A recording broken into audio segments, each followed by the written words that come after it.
Olá, queridos irmãos e irmãs. É um prazer estar aqui com vocês novamente. Sejam todos bem-vindos à nossa escola bíblica online. Iniciamos hoje, então, mais um trimestre, mais uma revista da Escola Bíblica Dominical. E durante esses 3 meses teremos oportunidade de estudar sobre o Sermão do Monte. Mas antes de iniciarmos, deixa eu te explicar como as coisas vão acontecer. Primeiro, é preciso que você saiba que nós temos 3 fontes distintas de informação. A primeira e mais importante é o texto bíblico. É de lá que vem a nossa segurança, a nossa crença e confiança na revelação do Senhor. Segundo, você tem a revista que está aparecendo para você aí na imagem. O comentário da revista é um comentário sobre o texto bíblico. E terceiro, as minhas aulas, que é o momento onde eu apresento a vocês algumas questões teológicas sobre o texto bíblico, para que então nós possamos unir essas três fontes de informação e que elas possam produzir um conhecimento sadio à nossa fé. O texto bíblico, então você precisa ler o texto bíblico, a sua revista da Escola Dominical, você precisa ler os comentários, e esta aula, que é um subsídio adicional para lhe auxiliar, tudo bem? Se você tiver dúvidas, aqui embaixo na descrição sempre vai haver um fórum de dúvidas. O que é o fórum de dúvidas?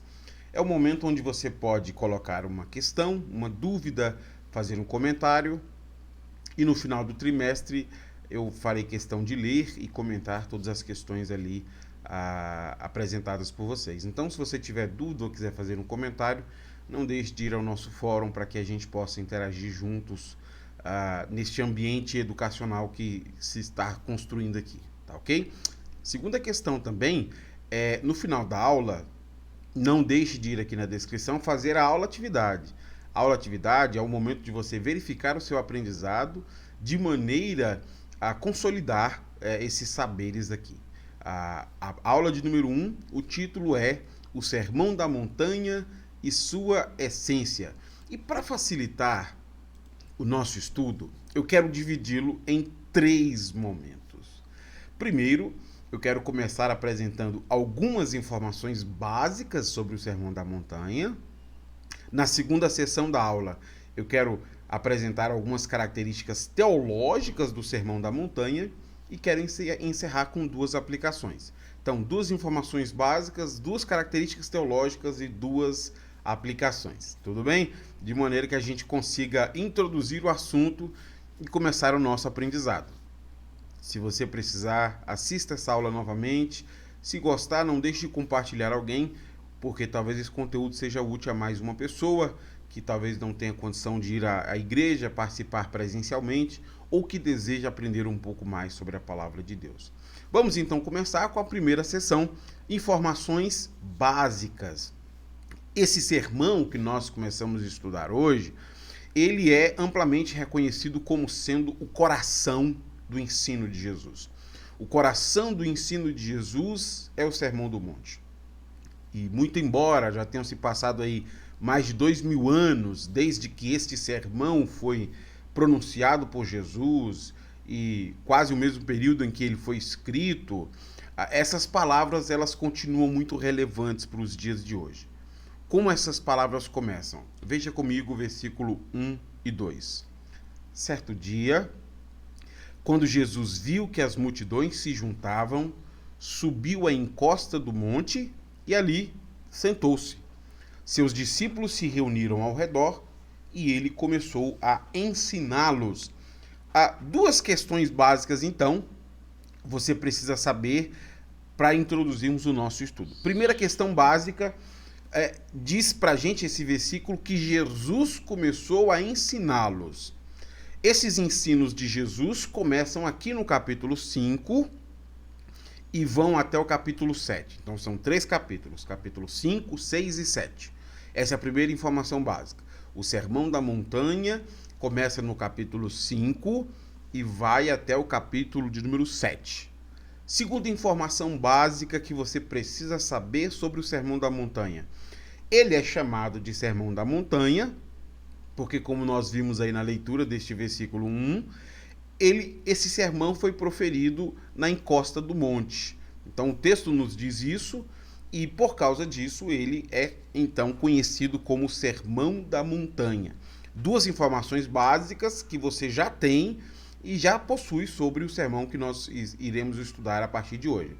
Vamos do capítulo 5 até o 7, e é assim chamado Sermão da Montanha, porque Jesus proferiu esse sermão encostado no monte. Tudo bem?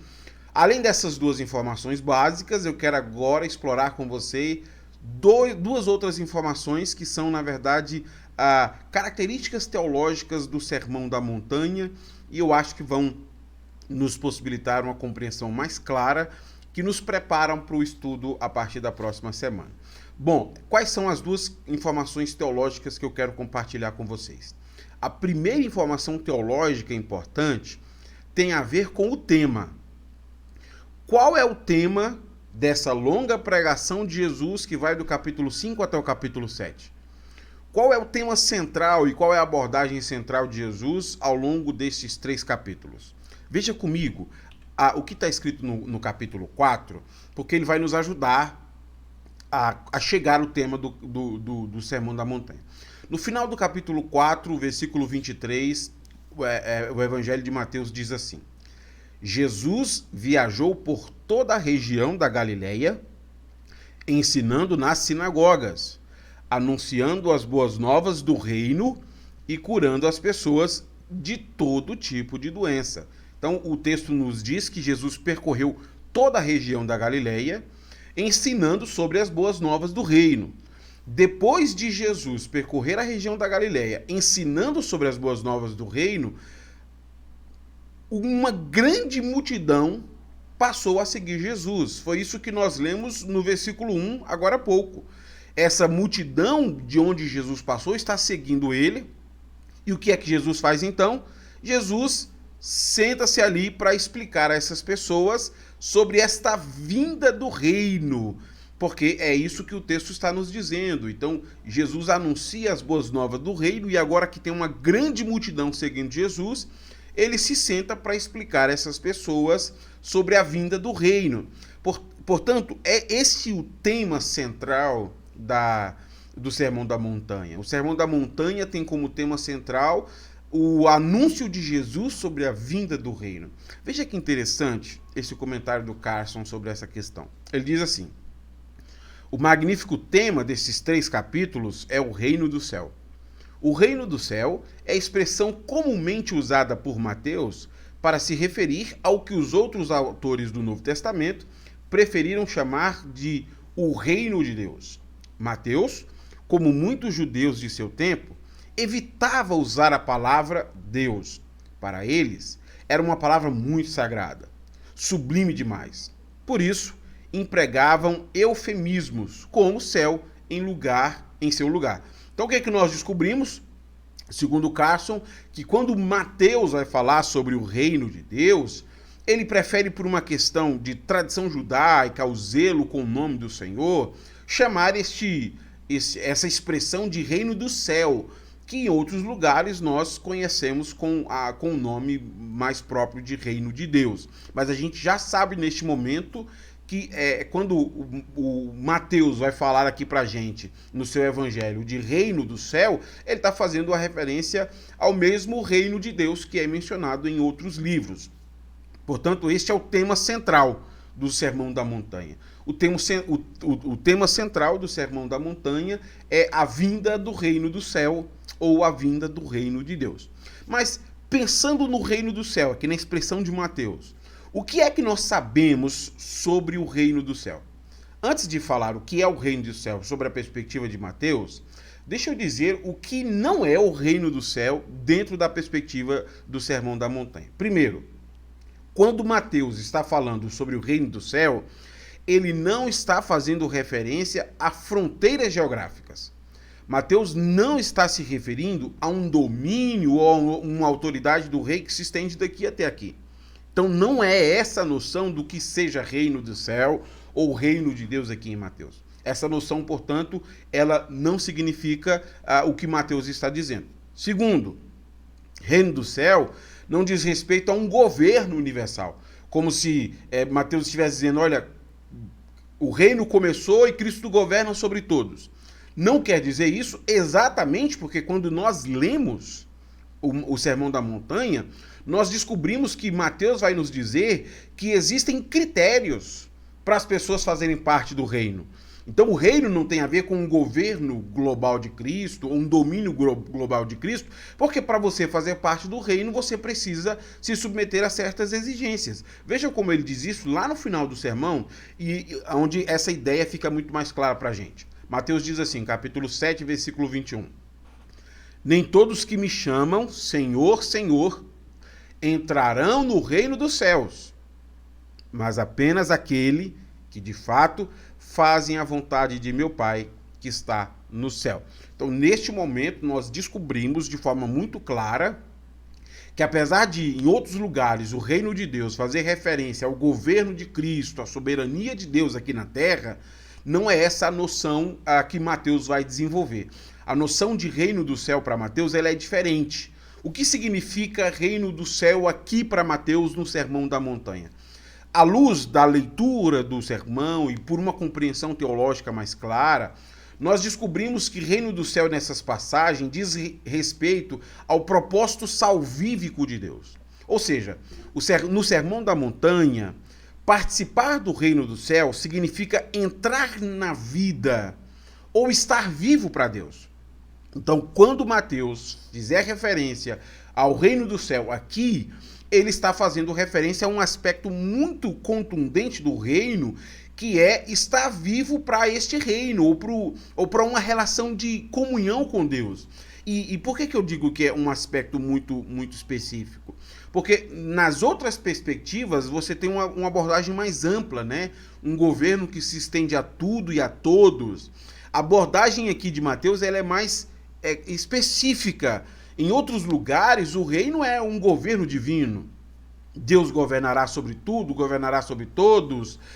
Ele é Senhor soberanamente.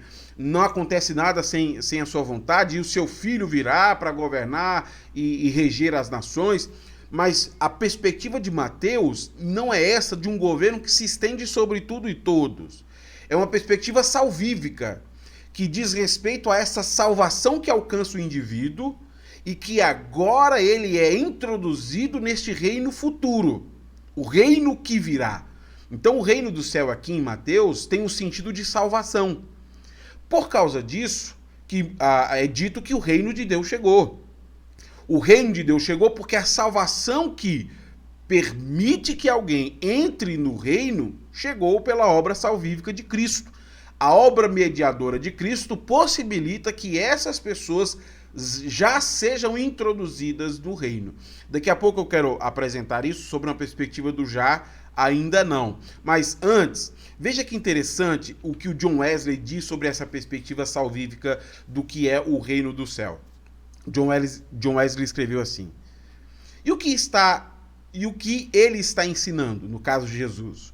O Filho de Deus, que veio dos céus, está aqui mostrando-nos o caminho para o céu, para o lugar que ele tem preparado para nós, a glória que ele tem, mesmo antes do mundo.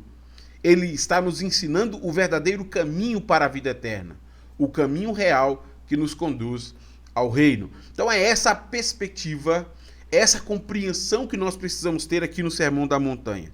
Em comparação com outros aspectos do reino de Deus, que nós podemos estudar em outras partes da Bíblia, a apresentação de Mateus, ela tem um já e ainda não.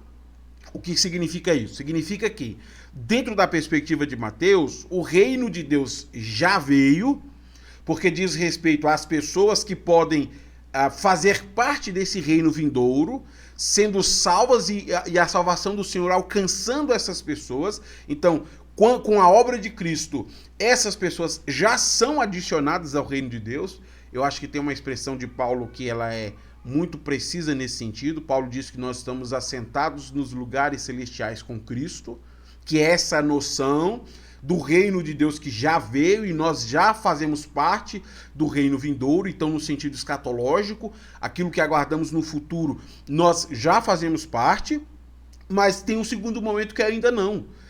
esse governo ainda não se concretizou e Cristo ainda não governa de fato aqui na terra. Mas o seu reino já chegou à medida que as pessoas são chamadas a fazerem parte do reino futuro, em que elas são salvas por essa obra de Cristo. Tudo bem? Então, essa é a primeira abordagem teológica importante. No Sermão da Montanha, o tema central é o reino do céu, sobre um aspecto muito específico de falar de pessoas que são salvas e introduzidas neste reino futuro, ok? Mas existe um segundo aspecto teológico que eu quero tratar com vocês, que tem a ver com o que Jesus vai dizer pra gente, o que Mateus vai dizer pra gente nessas palavras aqui, e aqui eu queria exemplificar com Lucas para você entender este aspecto teológico que Mateus coloca. O Evangelho de Mateus 5 diz assim: certo dia, quando Jesus viu que as multidões se ajuntavam, subiu à encosta do monte e ali sentou-se. Seus discípulos se reuniram ao redor e ele começou a ensiná-los. Se nós compararmos o Sermão da Montanha, que é Jesus subir a encosta do monte, aqui do capítulo 5 até o capítulo 7 de Mateus, com o Sermão da Planície, que é Lucas capítulo 6, versículo 17 até o versículo 49, nós perceberemos que o Sermão da Montanha e o Sermão da Planície são o mesmo sermão. Há um aspecto muito comum entre esses dois livros.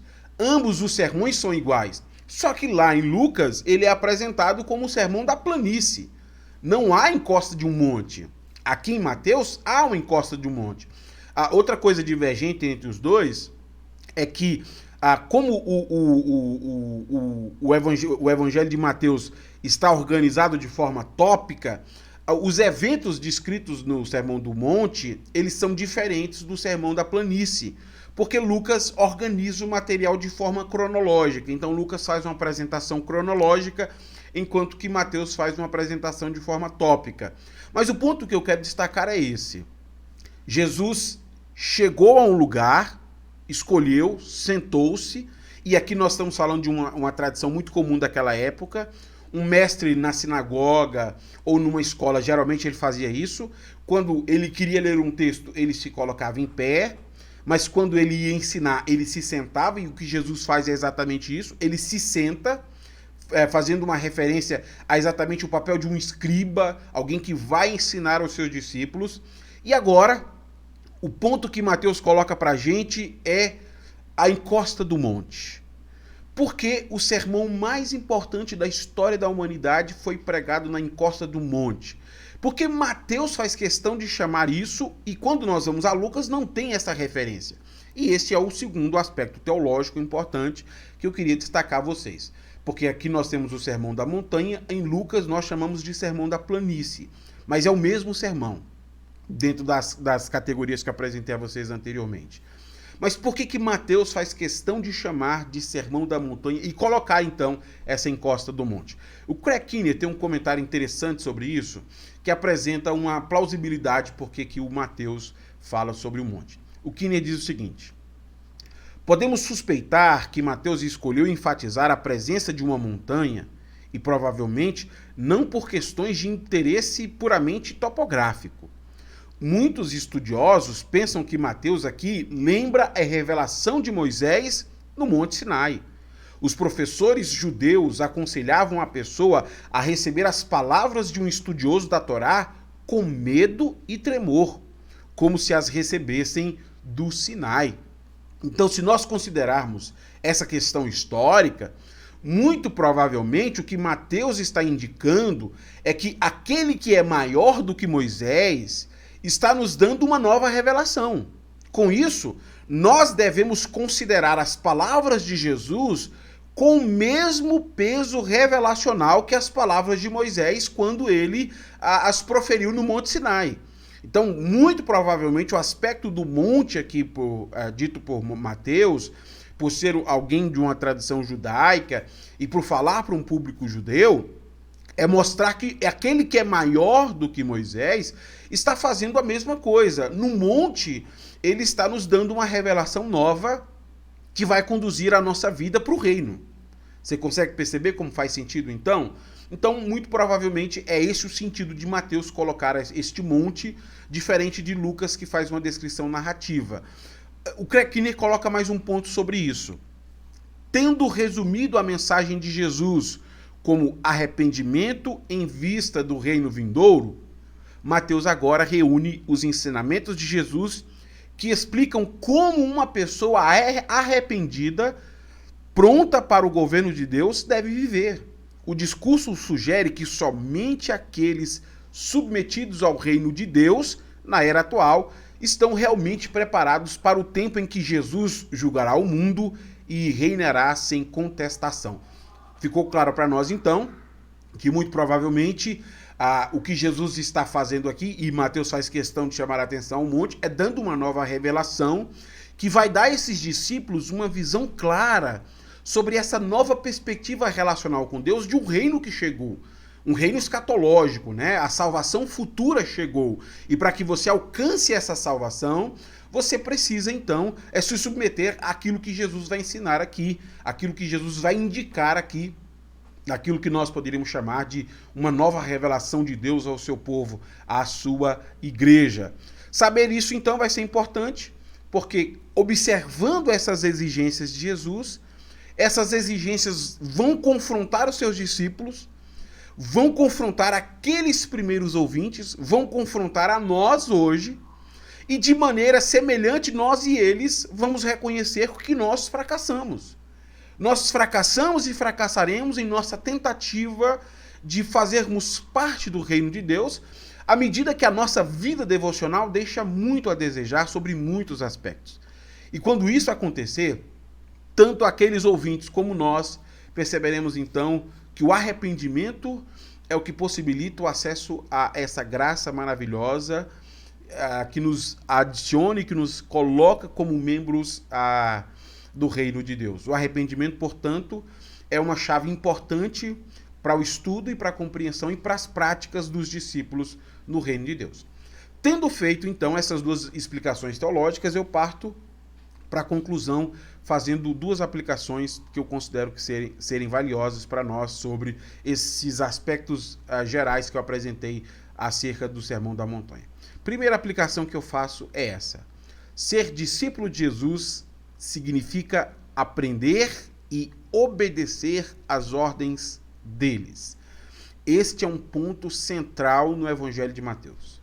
O Evangelho de Mateus se foca neste escriba que supera os escribas, que está sentado ensinando a revelação de Deus e que exige que os seus discípulos aprendam esta revelação e obedeçam essa revelação se eles quiserem fazer parte do reino de Deus. E veja que essa não é uma abordagem só do Sermão da Montanha, porque aqui em Mateus, do 5 ao 7, Jesus fala sobre a chegada do reino. Lá no final do Evangelho de Mateus, Mateus retoma esse aspecto falando sobre a consumação do reino. E lá, falando sobre a consumação do reino, ele coloca uma ordem de Jesus aos seus discípulos, nas suas palavras finais, que são muito claras dentro do propósito do Sermão da Montanha. Veja que palavras maravilhosas ditas por Jesus no capítulo 28, versículo 19. Portanto, vão e façam discípulos de todas as nações, batizando-os em nome do Pai, do Filho e do Espírito Santo. Preste atenção ao versículo 20. Ensinem esses novos discípulos a obedecerem a todas as ordens que eu lhes dei. E lembrem-se disso. Estou sempre com vocês até o fim dos tempos. O que significa ser discípulo de Jesus? Ser discípulo de Jesus significa reconhecer os ensinos de Jesus como sendo ensinos que nos introduzem à vida do reino, a uma maneira coerente com a nova vida que Deus nos deu na obra de Cristo Jesus. E nós, depois de conhecer esses ensinos, nós precisamos obedecer. Essa é a primeira parte. Discipulado, portanto, é eu conhecer os ensinos de Jesus, eu obedecer os ensinos de Jesus. Com isso, eu sei que estou fazendo parte do reino de Deus. Mas, num segundo aspecto, discipulado também significa eu ir ensinar outras pessoas acerca dos ensinos de Jesus e dizer a essas outras pessoas que elas devem obedecer aquilo que Jesus nos deixou. E é essa aplicação que estou fazendo. Se você diz ser discípulo de Jesus, ou se você quer ser discípulo de Jesus, você precisa aprender e precisa obedecer o que Jesus está nos ensinando. Por isso que o Evangelho é tão precioso. Porque o Evangelho nos orienta sobre essa vida nova que nós alcançamos na salvação em Cristo Jesus. Mas eu quero fazer ainda uma segunda aplicação, que é a seguinte. Você precisa ser confrontado e se ajustar às exigências de Jesus. O que é que nós descobrimos com os ensinamentos de Jesus? Que nós vivemos muito aquém do que deveríamos viver. Que a nossa religiosidade deve exceder em muito a dos escribas e dos fariseus. E não porque nós fazemos mais do que eles, mas porque nós nos ajustamos ao propósito para a devoção, para a piedade, para o jejum, para a oração, para a esmola. Nós nos ajustamos a partir da perspectiva daquele que é o Deus enviado a nós e que está nos ensinando como nós devemos viver de forma compatível com a salvação que nós alcançamos pela graça de Deus. Por isso, ler o Sermão da Montanha será confrontador a todos nós. Muito provavelmente algumas aulas vão lhe constranger e vão talvez lhe confrontar de forma muito aberta. Mas neste momento, ao invés de rejeitar o que Jesus está nos dizendo, nós devemos reconhecer que aquilo que Jesus nos indica é coerente com a vida que Deus tem para nós. O meu desejo, portanto, como professor e como pastor, é que essas palavras do Sermão da Montanha lhe sirvam para que você seja um discípulo de Jesus, para que você ajude outras pessoas a se tornarem discípulos de Jesus e para que você faça parte deste reino que já chegou e está aqui. A salvação de Cristo, que tem mediado a nós essa comunhão com Deus o Pai. Deus abençoe a sua vida. Foi um prazer estar com você nessa primeira aula. Eu aguardo você na semana que vem para a gente avançar em torno dessas questões. Tudo bem? Até a próxima, então.